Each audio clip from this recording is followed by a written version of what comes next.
আজি মাঘৰ বিহু এই শুভক্ষণত ফেচবুকত দিব পৰাকৈ মই পোনপ্ৰথমবাৰৰ বাবে ভইচ অভাৰ কৰি ভিডিঅ' এটা বনাইছোঁ আৰু এই ভিডিঅ'টোৰ জৰিয়তে মই অসমবাসী ৰাইজৰ আৰু লগতে অসমৰ বাহিৰত দেশে বিদেশে থকা সকলো অসমীয়া ৰাইজলৈ মোৰ ফালৰ পৰা ভোগালী বিহুৰ ওলগ জনাইছোঁ। ইতিমধ্যে যোৱা ৰাতি সকলোৱে ভেলাঘৰত থাকিলে, সকলোৱে মিলিজুলি তৃপ্তিৰে এসাঁজ ভোজ ভাত খালে আৰু ৰাতিটো সুকলমে পাৰ কৰিলে।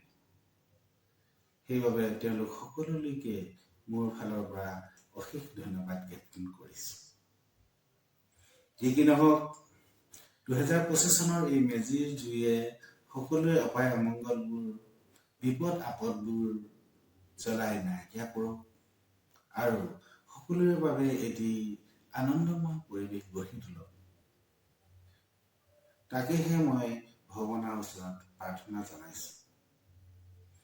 সৰুৰে পৰা যোৱা কেইবছৰমানৰ আগলৈকে মই নিজেও লগৰ সমনীয়া ল'ৰা ছোৱালীৰ লগত মেজি সাজিছিলোঁ, ৰাতিটো ভেলাঘৰতে আছিলোঁ,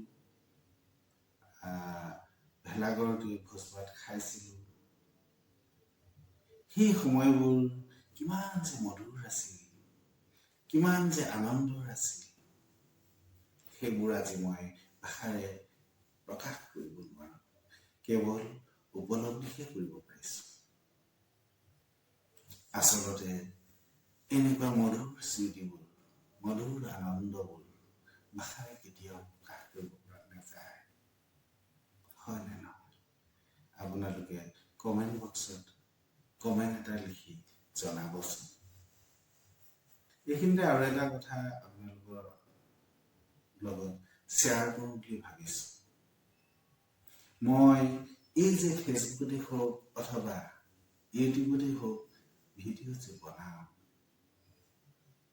এই ভিডিঅ' বনোৱা কামটো মোৰ নিচা নহয়, পেচাও নহয়, কিন্তু ভিডিঅ' বনাই মই ভাল পাওঁ, ভিডিঅ' এডিটিং কৰি মই ভাল পাওঁ, আনন্দ পাওঁ। সেয়েহে মাজে মাজে মই ফেচবুকতে হওক অথবা ইউটিউবতে হওক এনেদৰে দুই এটা ভিডিঅ' আপলোড কৰি দিওঁ। এইবোৰ আপোনালোকে বেয়া পালে স্কিপ কৰিব, ভাল পালে ফ'ল' কৰিব, ছাবস্ক্ৰাইব কৰিব, লাইক এটাও কৰিব পাৰে অথবা শ্বেয়াৰ এটা হ'লেও কৰিব পাৰে। সেয়া আপোনালোকৰ নিজা নিজা বিবেচনাৰ বিষয়, তাত মোৰ ক'ব লগা একো নাই।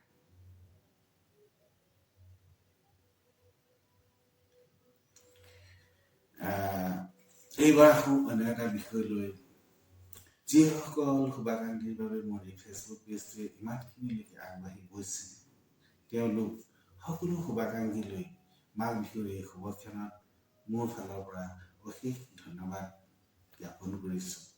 লগতে অনাগত দিনবোৰত তেওঁলোকৰ লগতে আৰু অধিক মানুহৰ পৰা মই সহায় সহযোগিতা তথা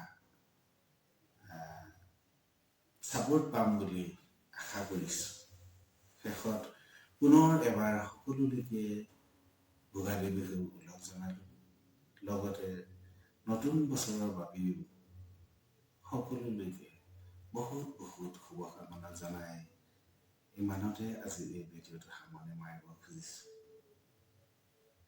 পৰৱৰ্তী সময়ত ফেচবুকৰ জৰিয়তে হওক অথবা ইউটিউবৰ জৰিয়তে হওক, ইউটিউবৰ মাধ্যমেৰে হওক আপোনালোকক পুনৰবাৰ লগ পোৱাৰ আশাৰে আজিলৈ ইমানতে বিদায় লৈছোঁ।